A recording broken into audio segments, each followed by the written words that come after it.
Hey everyone, new patch just dropped for Gwent, the Mulligan update, changing quite a few fundamentals of the game actually.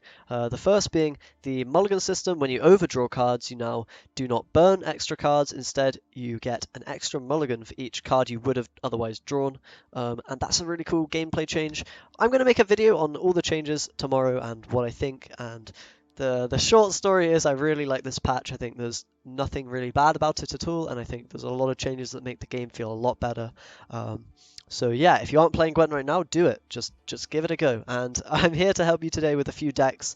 I know a lot of people don't enjoy jumping into the game if they don't have anything that they know they want to play. So I've prepared a couple of stuff, old decks and new decks for you to try out in this new patch that should be working pretty well. All are going to be, at least tier 2, I think. Maybe on the lower end of tier 2, but hopefully most of these decks will be playable and some of them will be very, very strong. So yeah, let's have a look here. I am not going to do gameplay or anything, just going to look at each deck, tell you what they're doing well, what they're doing badly and all that stuff, why cards are in there, and all the different things like that. So should we start with Scoia'tael? Now, of course, you can play the old sort of, there's so many different decks you could play. You could play Filavandrel Dwarves, that is still viable in terms of the provisions have not changed at all for that deck, so you could still be playing that if you want. There's a video on this channel for that deck if you want to play that for Scoia'tael. You could also be playing Brewer Elves still.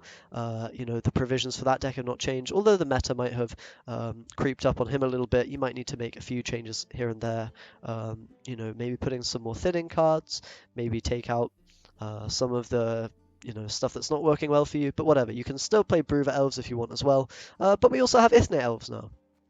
Ithne, of course, going up to 19 provisions, so she gives you an extra 4 on what you would have had previously to build a deck with in Homecoming, which is quite a big deal. That allows you to upgrade essentially 4 of your cards right into better versions. So we're kind of going to use that to enable Commander's Horn, Shiru, and Thunderbolt potions, which otherwise would be quite expensive, and you probably wouldn't be able to fit them all into another deck. So yeah, this is just a straight value kind of Elves deck, and you're going to be relying on big Shiru value to take down large boards, Commander's Horn for a bit of tempo, and just the rest of the Elf package and the good stuff that comes with that. So yeah, it's pretty straightforward. We have Horn, we have Shiru, we have Thunderbolt to kind of synergize well with each other. Those are kind of your main finishes cards, but you have Unicorn Chironex as you do in all decks, pretty much. They have not been changed in this patch at all, so they're still very, very strong.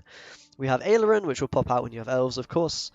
We have Ida for some removal of artifacts. There's quite a few artifacts going around at the moment, with Harold being popular, and potentially some other niche stuff as people try to experiment a little bit. We have Teruviel for a bit of row clearing damage and whatnot. Not a bad card. Not a bad card at all. Needs some row punch in this deck, and it synergizes quite well with Dragoons when you move guys around. We have Kiaran for an easy lock. Thinning with Witches. It's interesting to note that thinning now is a lot better because I didn't talk about all the changes, sorry. The Mulligan change is now that, leaders are bounced around provisions rather than mulligans. And, that means that you have more mulligans throughout the game. Everyone's going to have 6 mulligans, 2 in each round, and you get an extra one if you're in blue coins. So that just basically means you can play thinning cards a lot more reliably without being punished. Makes Witches better, makes Roach better, makes any faction-specific thinning like Aileron better as well. So that's kind of why we were going to be running a lot of thinning in a lot of these decks, you'll see. But okay, Witches, Milva, solid card as well, just a bit of an engine. And we have the Archers, the Bowmen, just standard Elf package here really. One Blue Mountain Elite can be quite cheeky to remove a unit on the front row if they do play one there, which they often do. And yeah, the rest of it is just, okay, straightforward Elves. Got a bit of synergy with Vanguard there, and you're going to be getting, decent removal value from the rest of the Elves. So pretty solid deck all around. I'm not exactly sure. This version's not completely optimized. You can probably make it slightly better yourself if you feel like it. Maybe don't use my signature Horn if you're not feeling like that. But I do think, Horn's a good card, guys. I put it in every deck, but it's a good card. Okay, so Ithne is pretty good. A lot of provisions. Only problem is her leader ability is weak, but that's why you have Shiru plus Thunderbolt potions to really try to find the value from her 1 damage pings. Do recommend giving this one a go if you want to play Scoia'tael. Alright, what faction have we got next? So we could jump into monsters now.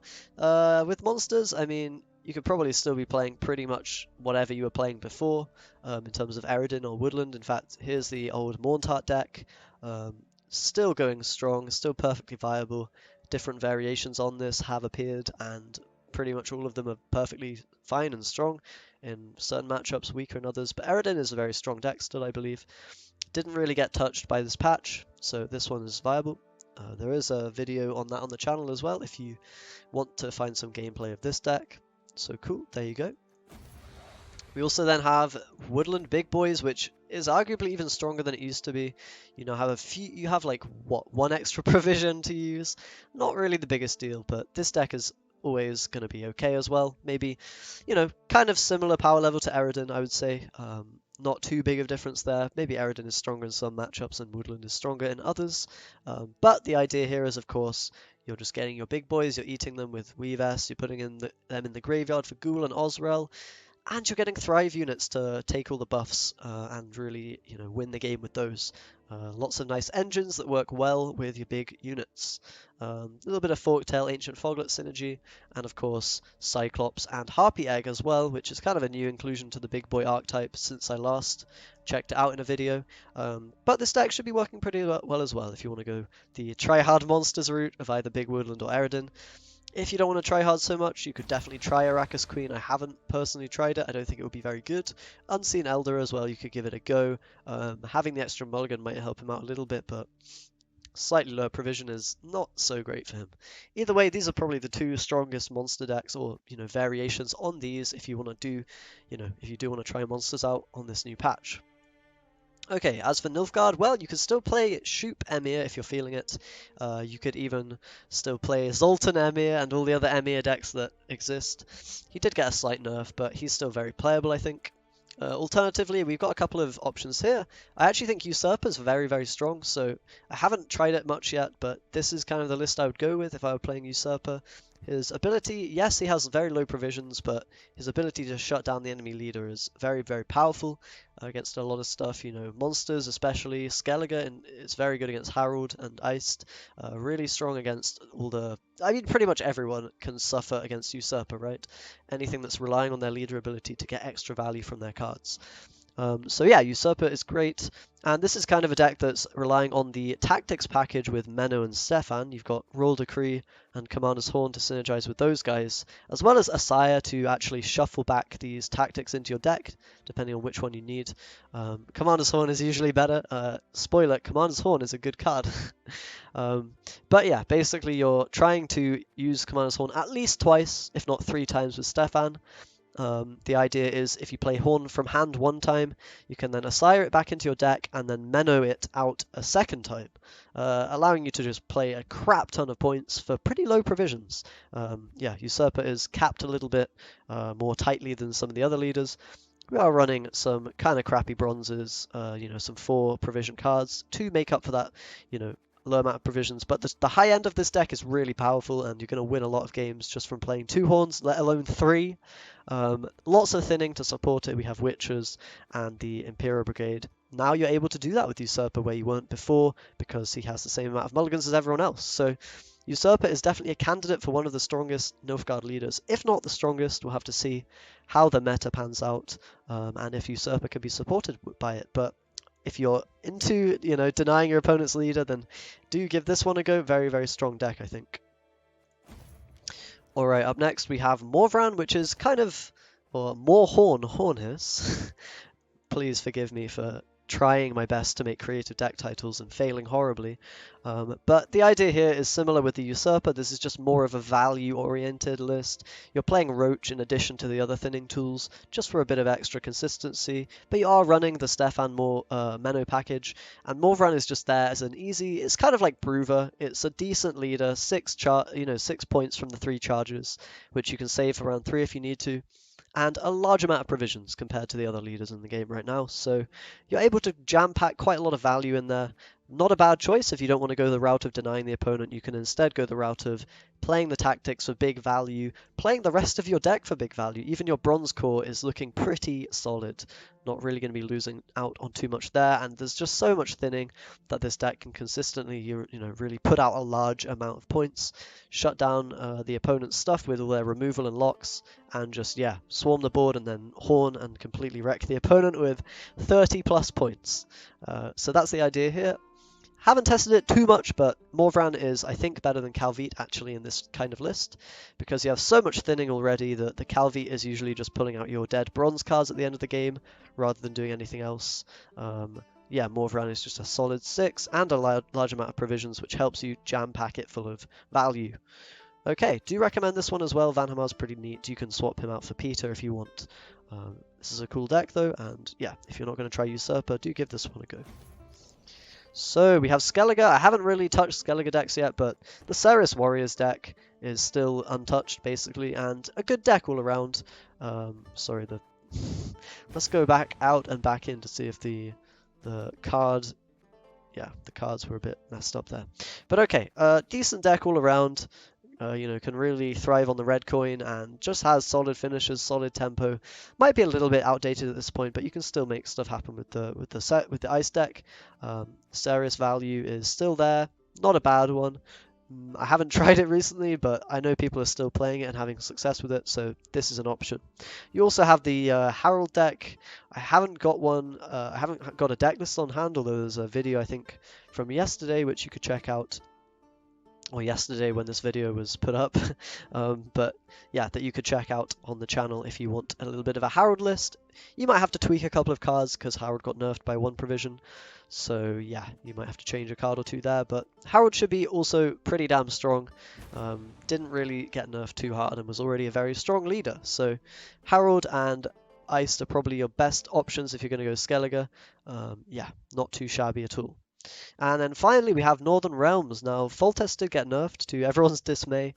Kind of got nerfed. I mean, his ability is very strong, but yeah, 13 provisions is a little bit unhealthy for him in terms of, yeah, he's not looking too powerful. Demavand and Henselt, on the other hand, both got kind of buffed big time. So they actually, I think, are maybe even both viable. And here I want to show you, first off, a Netdeck King Henselt deck. I can't remember who I Netdecked this off, but it was someone in my Twitch chat who swears down that this is a good deck, and I can definitely see the synergies going on here with Henselt. Yeah, you basically are looking for Draug onto a lot of human allies. You get these with the blue stripes, the commandos, and all that. And if you Draug your own units and then Henselt one of the Revenants, you can get 2 Revenants from your deck. So you're effectively using Henselt as he was meant to be used back in the old days, pulling out multiple units, not just one from your deck. And that is obviously really powerful when those units are Revenants, which can snowball the board very heavily.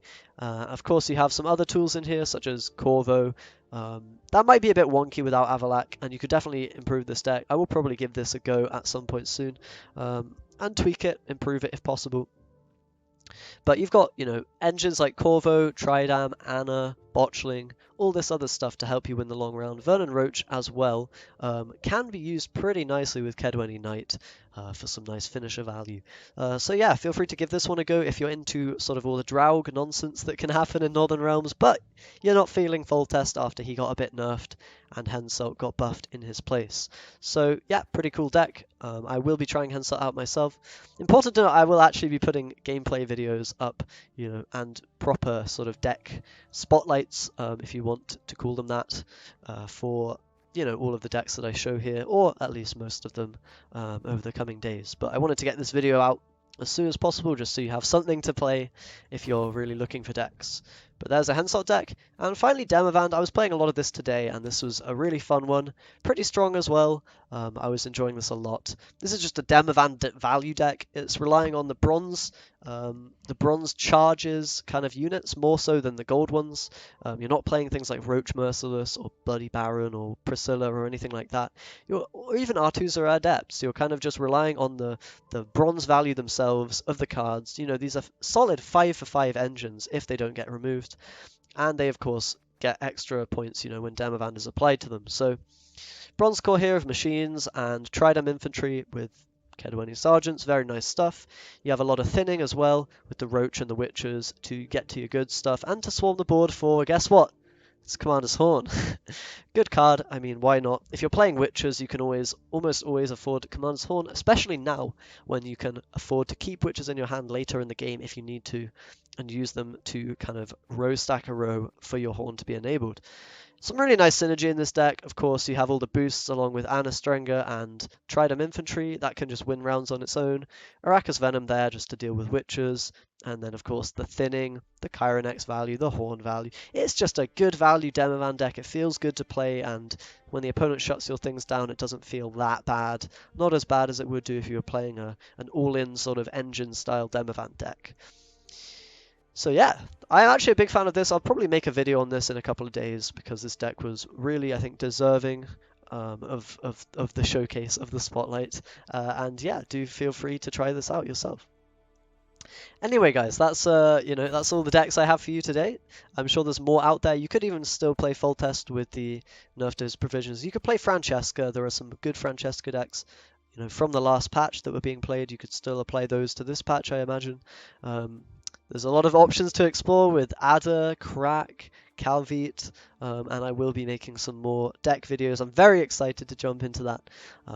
So yeah, hopefully this helps you guys out a lot. There will be a video tomorrow of me, explaining the patch in detail a bit more and explaining the things I like and dislike. But for now, enjoy the decks, and hope you guys have a great time. Enjoy the patch, enjoy the Gwent, take it in, soak it in, destroy your opponents and all that. Anyway, thanks for watching, guys. I will see you next time.